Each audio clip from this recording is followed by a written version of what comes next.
TBC Tamil News. TBCயின் தலைப்பு செய்திகள். கடற்படை வீரர் மரணம் தொடர்பில் இலங்கை அரசாங்கம் இந்தியாவிடம் விசனம். பிணை கோரி ஹிருணிகா பிரேமச்சந்திர மேன்முறையீட்டு நீதிமன்றில் விண்ணப்பம். ஸ்ரீலங்கா சுதந்திர கட்சி புதிய கூட்டணியுடன் இணைந்த பொதுக்கூட்டம் இன்று. ஜனவரி முதல் கடவுச்சீட்டு வழங்கும் திட்டம் ஆரம்பம்.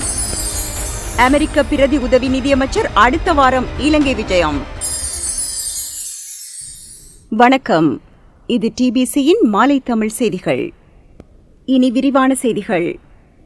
இலங்கை கடற்பரப்பிற்குள் அத்துமீறி சட்டவிரோதமாக மீன்பிடித்த இந்திய படகொன்றை கைப்பற்றுவதற்கு முயற்சித்த கடற்படை வீரர் ஒருவர் மரணமடைந்த சம்பவம் தொடர்பில் இலங்கை அரசாங்கம் இந்தியாவிடம் அதன் விசனத்தை தெரிவித்திருக்கின்றது.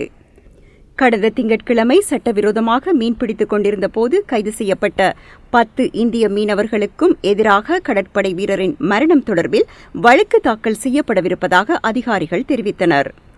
தனது விசனத்தை புதுடில்லியிடம் வெளிப்படுத்திய இலங்கை முன்னைய சம்பவங்கள் போன்று கடுமையான தொனியில் ஆட்சேபத்தை தெரிவிக்கவில்லை.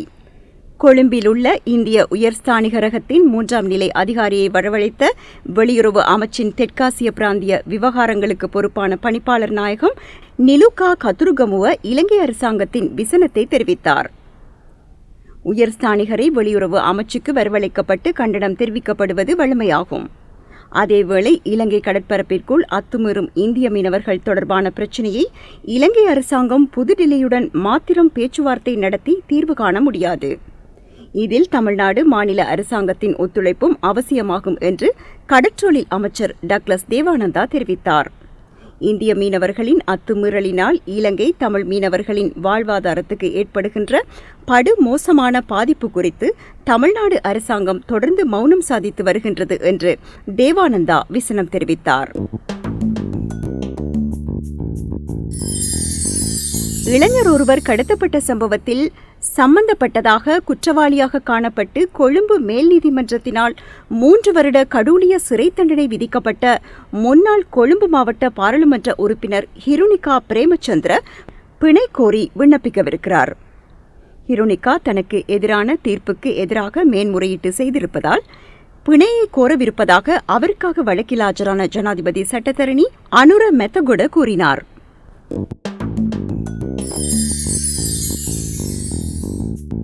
ஸ்ரீலங்கா சுதந்திர கட்சியும் புதிய கூட்டணியும் இணைந்து முன்னெடுக்கும் பொதுக்கூட்டத் தொடரின் 2வது பொதுக்கூட்டம் இன்று பிற்பகல் 2 மணிக்கு மொனராகலை மாவட்டத்தின் வெள்ளவாயு நகரில் ஆரம்பமானது.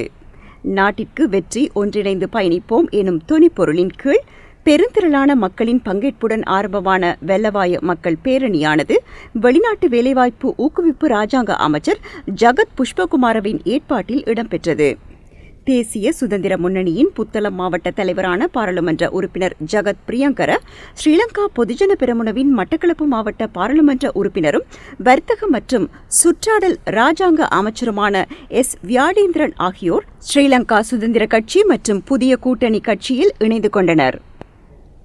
ஸ்ரீலங்கா சுதந்திர கட்சி மற்றும் புதிய கூட்டணியானது பொருளாதாரத்தையும் நாட்டையும் சரியான பாதையில் கொண்டு செல்லும் சக்தியாக இருப்பதனால் முற்போக்கு ரீதியான மக்களும் அரசியல் கட்சிகளும் சிவில் அமைப்புகளும் நாளுக்கு நாள் இந்த கூட்டணியை நோக்கி திரண்டு வருவதாகவும் எதிர்காலத்தில் இது மிகப்பெரிய கூட்டணியாக உருவாகும் எனவும் கூட்டணியில் அங்கம் வகிக்கும் தலைவர்கள் இந்த நிகழ்வில் கலந்து கொண்டு தெரிவித்தனர்.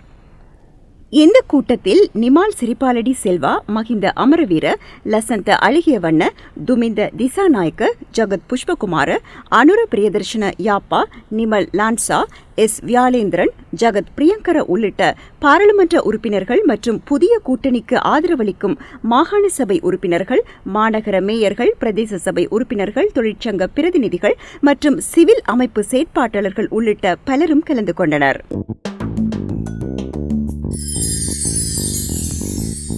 ஜூன் மாத இறுதியில் காலாவதியாகும் சகல கடவுச்சீட்டுகளினதும் செல்லுபடியாகும் காலத்தை 1 வருடத்தினால் குடிவரவு குடியகல்வு திணைக்களம் நீடித்துள்ளது. அடுத்த வருடம் ஜனவரி முதல் கடவுச்சீட்டு வழங்கும் திட்டம் ஆரம்பிக்கப்படவிருப்பதால் இந்த ஏற்பாடு செய்யப்பட்டிருக்கின்றது. ஜூன் 30 அதாவது நாளைய தினத்துடன் காலாவதியாகும் சகல கடவுச்சீட்டுகளினதும் செல்லுபடியாகும் காலம் 1 வருடத்திற்கு கட்டணம் எதுவுமின்றி நீடிக்கப்படுகிறது என்று திணைக்களம் அறிவித்துள்ளது. அடுத்த வருடம் தொடங்கும் கடவுச்சீட்டு வழங்கும் திட்டத்தின் கீழ் வருடாந்தம் சுமார் 7 லட்சம் கடவுச்சீட்டுகளை வழங்க முடியும் என்று எதிர்பார்ப்பதாக திணைக்களம் தெரிவித்துள்ளது.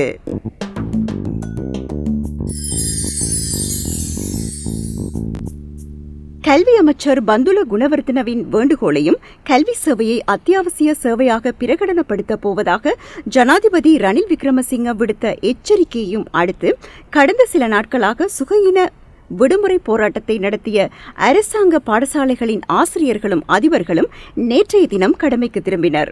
இதனை அடுத்து சகல அரசாங்க பாடசாலைகளும் வழமை போன்று இயங்க தொடங்கியிருப்பதாக கல்வி அமைச்சு அறிவித்துள்ளது.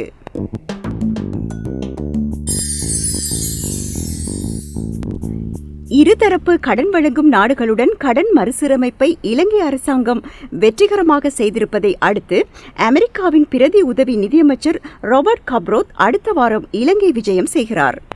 அரசாங்க அதிகாரிகளுடனும் நிதித்துறை சார் சிந்தனை குழாம் பிரதிநிதிகளுடனும் அவர் பேச்சுவார்த்தைகளை நடத்தவிருப்பதாக கொழும்பில் உள்ள அமெரிக்க தூதுவர் ஜூலி சங் தனது எக்ஸ் சமூக வலைதளத்தில் பதிவிட்டுள்ளார்.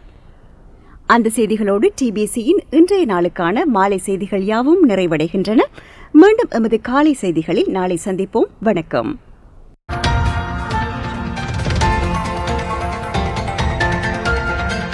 TBC Tamil News.